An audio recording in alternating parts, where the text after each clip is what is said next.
Good morning, good afternoon, good evening, wherever you are, whatever you're doing, and welcome to another episode of the Daily Red for Anfield Index. It's the weekend. It is Saturday, the 18th of January.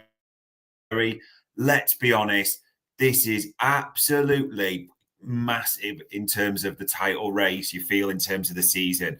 Liverpool play Brentford away at the GTEC Stadium, 3 p.m. today, followed by Arsenal against Aston Villa at the Emirates. The gap is currently 4 points. Liverpool do have a game in hand as well.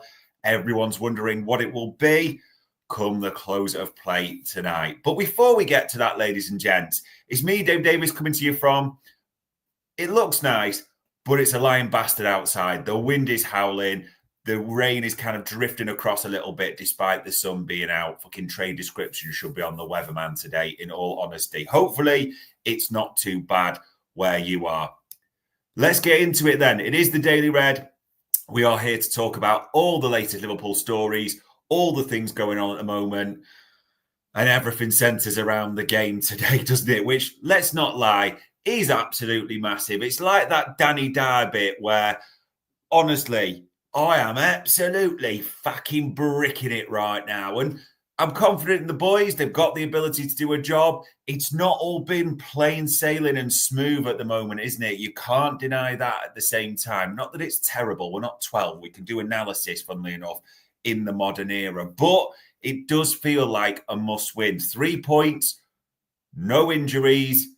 The performance will be what it will be. That's what it feels it needs to be today. We will see what later on brings. So to sort of divvy it up, we're going to talk about other things off the field, and then we'll talk about the game specifically and my thoughts on that. And if you're watching on YouTube or wherever, feel free to chuck in comments if you disagree with me on anything, or if you just agree. Why not, eh? I mean, the first big story is still dominating everything. The Jota niggle. Now, there's no real news been given of whether he's actually travelled with the team. No one seems to have that at the moment, where he is. And it's just Jota, though. And that sounds terrible. And as I'm saying this is why it hurts so much. I mean, you look at his stats so far this season, Diogo Jota. Look at that. He's played 19, 8 goals, 2 assists. So 10 goal contributions in 960 minutes. 10 goal contributions in 960 minutes. So that tells you, like, his average goal contribution is below per 90. That's how important, that's how big he is for us. It's always just the same problem with Diogo Jota, isn't it? It's that ultimate frustration. Availability. I mean, the injury records, I mean, you can see even the Champions League bit on the page there below. 4 of the games he's missed so far out of 6 in the Champions League. But more importantly, what's he missed in the league? And he's likely going to be missing today. The thing is, when you talk about a Jota niggle, as we know as well, what does that mean? History tells us that a Jota niggle means he could be back for Lille midweek. And let's be honest, no one really gives a two hoots about him being back for that. That's not the game we want to see in him by any means. It's today. But also, let's be honest, a Jota niggle could just mean he's caught leprosy or something like that. You just never know with Diogo Jota what it could be. Now, as I'm saying this, I am fully expecting him to not be in the Liverpool squad to play Brentford at 3 o'clock. It's 11 o'clock or just gone currently. Desperate to be wrong. Desperate to be wrong. So if you want to go, later on, you got it wrong, Dave. Beautiful. Absolutely beautiful. That is absolutely what I'd like. But it is a Diogo Jota niggle. So if you missed that yesterday, I think expectations are he is not in the squad that way. We'll see what it brings. Other big news that's come out in the last few sort of hours, if you want to call it that, there was an embargo last night, isn't it? So Slot's been talking about a few players specifically, and the first player really up was Harvey Elliott. As it says there, he's only played 44 Premier League minutes. I mean, that's a half, isn't it, for Liverpool? It's nothing practically. And just pulling a few quotes from the article here on Anfield Index, you'd think, is it going to be a defence? Has he got to work his way in? It's pretty blunt, as maybe you'd expect from Arne Slot, in all honesty. He says, it would be weird if he came to say to me, I'm so happy with the playing time I have at the moment. No doubts about that at all. Now, there's a couple of others that are pretty, I say strong maybe, but probably just indicates where Harvey sits. But like Federico, because many people ask about him, who is in competition with Mo Salah, Harvey is in competition with 4 or 5 very good midfielders. You may agree with me or not. I think that's quite telling. We all know who the other 4 or 5 midfielders are. It's 4 really, isn't it? I'm not really, I think he's throwing in Endo there as well. But you have to be completely honest. Harvey is behind Szoboszlai, Jones, Elliott, Gravenberch and Mack in the pecking order. There are no two ways about it. He is 5th choice, maybe even 6th. Endo's been used more. He has more minutes, but they're completely different players. This one's quite telling as well. If you want to bring that moment back, we played quite well because this is the Forest game he's talking about in the first hour, but didn't create a lot. Then I made a substitution. I put Ryan as a centre-back and took Ibu out because I wanted to create more chances. And I've gone a little bit far there as well. I like the way we played in the last 25 minutes of Forest. So that, for me, is not a reason to change. And he mentioned as well Curtis Jones and how well he did after the game. I just think the evidence there is there. It is. I mean, Harvey, I think if he replicates his season, as the Up Boys talked about, is on for less than 900 minutes. I think it's quite clear Arne Slot just does not fancy him. And even in these embargo comments saying, well, no, I'm sorry, I've got 4 or 5 very good midfielders, indicating Harvey is well down that pecking order. You look at the minutes, maybe he's not got, it's easier to say, I'm afraid, for Harvey Elliott, isn't it? Arne Slot, in my opinion, does just not fancy Harvey Elliott. And people did say the other night about surely giving some minutes. Curtis did okay when he came on, I thought, against Forest. We were creating chances galore. Creating chances wasn't the problem. Let's be completely honest. It was sticking the ball in the back of the net, wasn't it? Which you could argue Harvey could do, but I don't really see it that way. You can agree with me, disagree with me, be interested to know what people's thoughts are. My honest thought on this now, you've got to keep them for January. You're not changing too much because of everything that's going on. But I expect Harvey Elliott to be away in the summer. I really do. And this isn't a go at anyone. It's just sometimes the nature of football. Slot doesn't fancy the player. The player is good enough to play for Premier League clubs and other teams, no doubts about it. You'll have seen the links like me. Dortmund, Brighton, around 40 million. I think somewhere slightly north of 40 million, and this gets done. That's money on Liverpool's books, isn't it? Probably things that Slotwell and Edwards Hughes, etc., want to use elsewhere. So I'm just expecting Harvey Elliott to be off in the summer. I also, let me be honest, don't see that as a big problem. I suspect once this window closes, he'll get his head down, he'll do what he needs to do. And when it comes up, I should say, sorry, he'll try and do the business. I don't doubt Harvey's attitude for 1 minute at all. Red Rebellion TV there, yeah, also mentioned about Elliott, about Chiesa position recently. Chiesa's not going to put Salah on the bench either, but having Elliott and Chiesa as bench players is good. Yeah, I agree with that. He's an option, isn't he? There's no two ways about it. So we will see there. There's a few other comments flying in.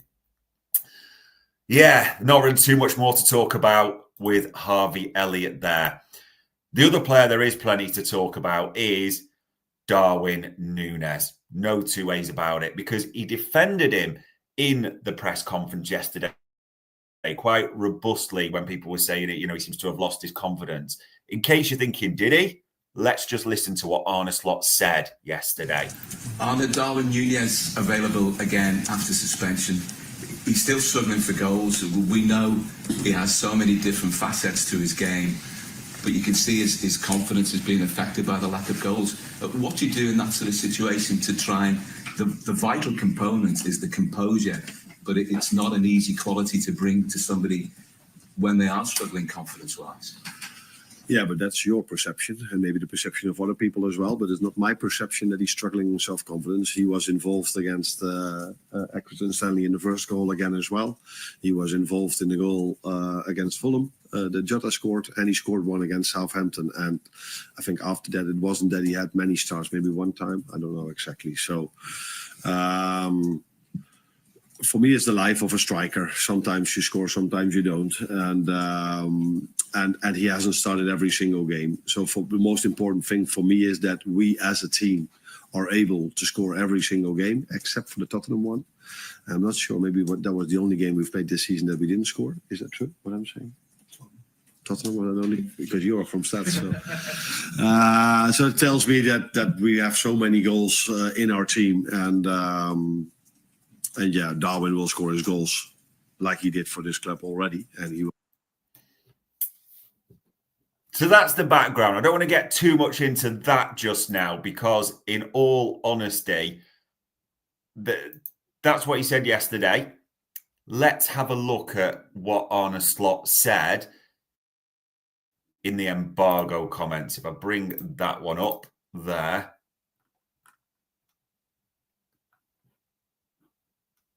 Helps if you load the right one, you flipping clown. Here we go. Let's load this one properly for you. So yeah, there's a few comments came out in this one, to be honest, that I think are quite interesting. You may or may not agree with this, but this is what was said in the embargo, and I'm going to give you my take on it. Said, Darwin is a striker. We hit the right bloody one, eh? We have to use in a certain way, and we're not able yet to bring out the best of him this season, okay? And it mentioned again, Accrington Town, you saw that he had a lot of pace, but unfortunately for him, most teams sit back a lot against us. And there's other bits as well. It's never here, Darwin. You can score. Every time we're putting across, I see a defender all over him. There's a couple of bits to this for me. Number one, Arne Slot is robustly defending his man, quite rightly. What else is he supposed to do, though? I mean, let's be honest. You can't give Arne Slot a truth serum, can you, and say, lads, he's terrible. Did you see that miss against Accrington where he blazes it over from point blank? Not that he's going to say that necessarily before anyone jumps on it. But the point I'm making is he is robustly going to defend Darwin Nunez in his press conference and in the embargo comments. There's nothing really further Arne Slot can do. However, as he admits, Darwin is not getting his goals this season. And I know he says in that press conference, you know, he will. He's got to try and give that backing, you know, come on, Darwin, you're good, you can do it. The evidence points to different, though, isn't it? I mean, and how many chances, how much of a sample size do we want for Darwin Nunez to say he's not really going to be a huge success story at Liverpool? That's my honest opinion. If he doesn't go in January, he's going to go in the summer for whatever price that may be. And just a little bit on that, I think it's interesting to know. As there, Lewis Steele from the Daily Mail, shout out to him, mentioned in his article today for the embargo, that the interest in Darwin Nunez from Saudi is genuine. There had been a few reports that there was nothing in it, but Lewis Steele saying his information is that it's genuine, which, to be fair, does back up what Sam Maguire's been saying recently. So shout out to Sam. A lot of people have been shutting that down. Does seem the interest is genuine. I can only show you, obviously, what's been reported from the embargo. But as I'm saying this, and I know people in the comments are going to be like, oh, eroding confidence, blah, blah, blah, and all this. And I get that. I get what people are saying. Just to be crystal clear, I am desperate for Darwin Nunez to ram this back down my throat today, smash my teeth in, the lot. I am desperate if Darwin Nunez does start or come on, whatever it may be, to score goals. That is the hope. Yes, absolutely. Is it my expectation? I'm lying if I say yeah. You may see it differently. I can see the comments flying in the chat panel. And that's a fair comment, Red Rebellion TV. Yeah, when Darwin's been playing or not, we've only lost 2 games the whole season and won the majority whether Darwin is in the pitch or not. I'm not disagreeing with that. I also get, for the final part, what Slot was trying to do, where he said, no, he's had a hand in the goals. It's a nice assist for Jota's opener against Accrington, isn't it? That one where he squares it across the box. That's nice. He also mentioned the Fulham game where it's Jota. I mean, I think that's a bit generous. Yeah, he passes into it. Do you remember Jota weaves, gives the defender the eyes and sells Leno across for that 2-2 equaliser. But as Slot kind of alludes to in that article, strikers are judged on goals. And Darwin Nunez is nowhere near the total we'd want him to be this season with the games, the minutes he's played. No two ways about it. And yeah, as you put there, beautiful assist. I mean, there was another good one, the Arsenal one for Mo, wasn't it? That was great play, great run. He can almost, it seems, make goals, which is good. There's nothing wrong with that. That is very helpful for the team.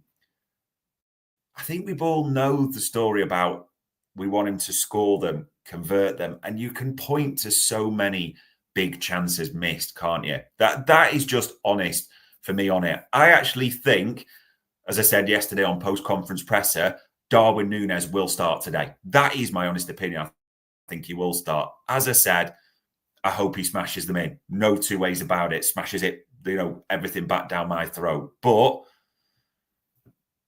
there we go. There's not really too much more that needs to be said. As I said, if he starts, let's hope he absolutely does the business today. Which is right then to speak about this one, isn't it? This is absolutely massive. Absolutely ginormous. We are 4 points clear at the top with a game in hand. Looks pretty nice still to look at it. I know the results haven't been perfect recently, but it still looks nice to look at it. Let's not pretend. Brentford, your mid-table team. I mean, they pretty much lost as many as they've won. Scored 40, conceded 37. It's probably exciting watching if you're a Brentford fan right now. Yeah, you're mid-table and people go, it's mid-table. But think where they were last year. I think that Thomas Frank's got them going again, hasn't he? Ivan Toney's gone. They pose threats. Yeah, I'd be surprised if we kept a clean sheet. And 4 people jump on me for this. Yes, I know we've not done that recently. But even in our top form, this is a tough place to go. Brentford with the 3rd best home record in the Premier League. This is a threat. This is a difficult game. No two ways about it. And yet, even when you're saying this, you look at their recent results. I mean, they lost at home to Forest. They lost at home to Arsenal. 2-2 against City looks a good result. It looks even better, the fact that they were 2-0 down and they got that late equaliser. I know all the pictures were of Pep doing his big, homoerotic hugging of Ortega, throwing him around and all that stuff. But what should be taken from that game was Brentford are tough at home. The 3rd best home record in the Premier League and good result against City there. So this is not an easy game at all. You can understand why Reds are nervous. And if you look at their squad at the same time as well, I mean, I still find it weird that whoever's listed these has put them in the midfield area. They're tall, they're big, so set pieces will be an issue as you scroll down. But it's these two, innit? Visser and Mbuemo. Maybe just, obviously I shouldn't wish ill, temporary case of leprosy wouldn't hurt, just nothing serious for the way if anyone jumps on me for that. But look at these two, 24 goals in the Premier League. So out there 40, these two have made up 24. So they are a real threat. We could really do with them having a bad game. And the reason I wanted to talk about Mbuemo, we've discussed him before, me and Bartsy, transfer market metrics. There's a lot of people, some not. You'll have your opinion on this. It'd be interesting to see. Is Bryan Mbuemo a good signing for Liverpool? Hopefully, if it is the case and he is being a player that's being looked at, we absolutely watch him fail the audition spectacularly today. Yeah, it's interesting there, as Red Rebellion TV says, Brentford's defence isn't very good. I reckon we'll score at least 2. I hope you're right. They are a big side, but as that table shows, they do ship goals. 37. I mean, if you look, that's the reason they are mid-table. And if you go down, it is one of the worst defences in the league. They got a lot of height. They got set pieces, but yeah, it just feels one of those that can go either way, doesn't it? Realistically, it might just come down to a minute for me. Line-up scorers. I've given you a bit. I think up front it'll be Nunez. I think it'll be Salah on the right, and I think it will be Gakpo on the left. I would actually, I don't want to see the Diaz experiment in this one. I don't want to see that. I think they'll play mostly sit in if we do that, and I think we'll play into their hands. I wouldn't mind, and people will shout at me for this, Chiesa or Dan's being in there. Jadon Dan's maybe coming off the bench as an option. I wouldn't mind seeing that today if we need a goal. No two ways about it. But Chiesa would be one for me to start. I just want to see how that would go. He also played when in the home game, the reverse fixture, if you want to call it that, in that position. But I know people will be saying it's Nunez, you've got to back him. I get that. And I hope if he starts, he does the business. Midfield and defence, I think largely picks itself, as in it's McAllister and Grav, Szoboszlai in front. I don't think Curtis Jones did enough to get back in for me the other night. In defence, it's VVD Canate. You hope he kind of gets back up to speed and it just clicks all of a sudden. That would be nice, wouldn't it? Right back, Trent. Left back, I would be highly surprised if Andy Robertson starts at left back today. That to me is like, to be honest, if he starts Robertson again, I've got a little bit of concern of how much faith he's got in him. And listen, just to be clear, because people will jump on this, club legend, brilliant, 8 million, won it all, no doubts about it at all. But Tsimikas is the best left back at the club for me now.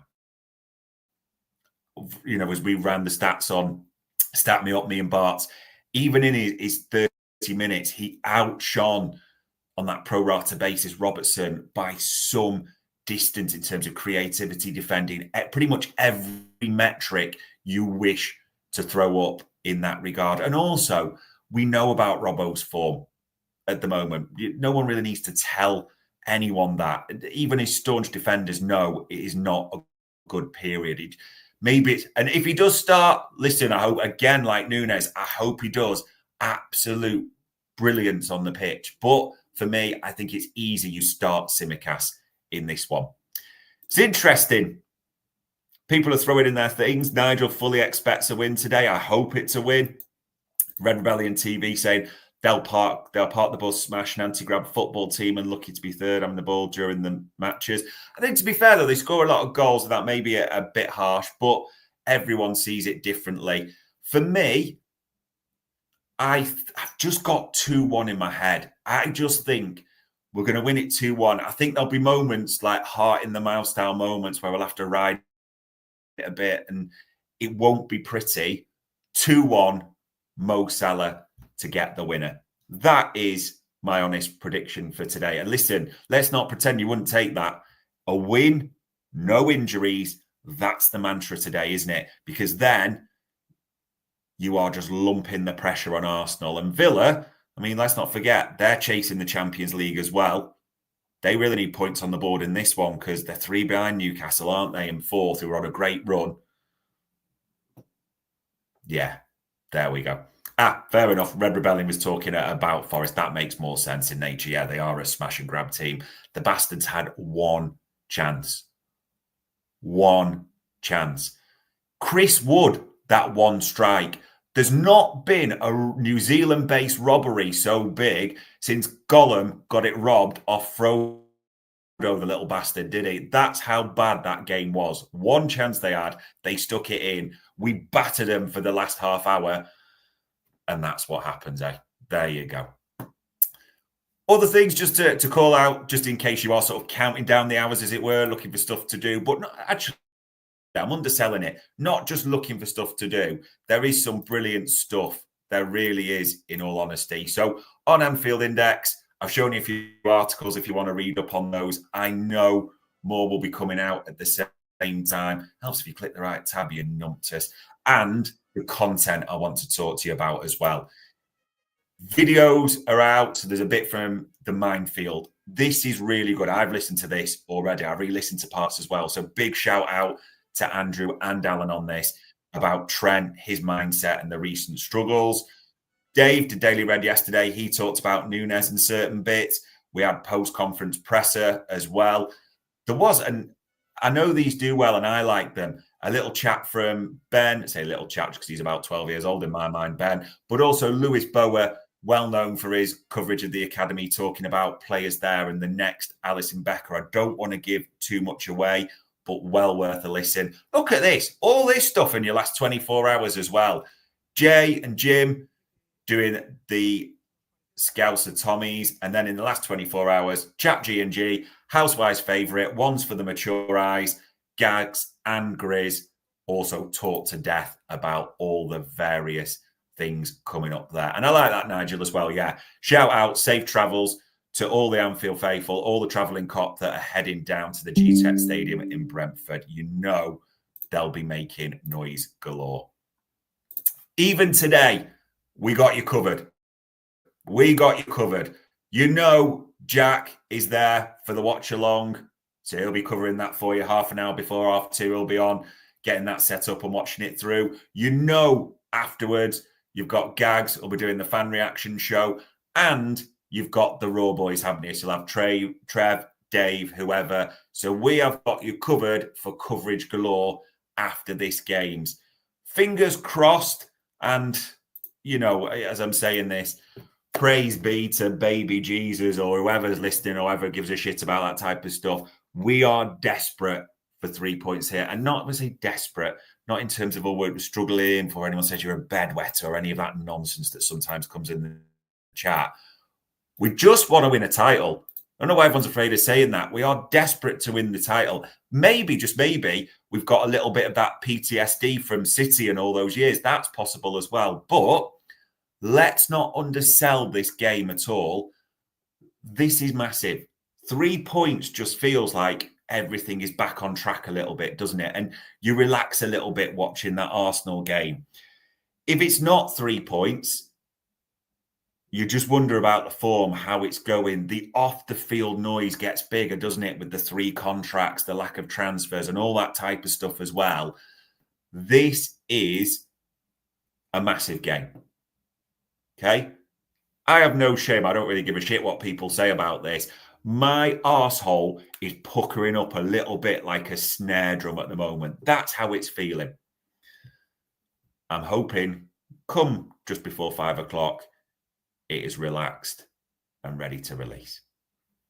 But there we are, ladies and gents. Saturday, the 18th of Jan. It is just over 3.5 hours till kickoff. Liverpool at the G-Tech Stadium.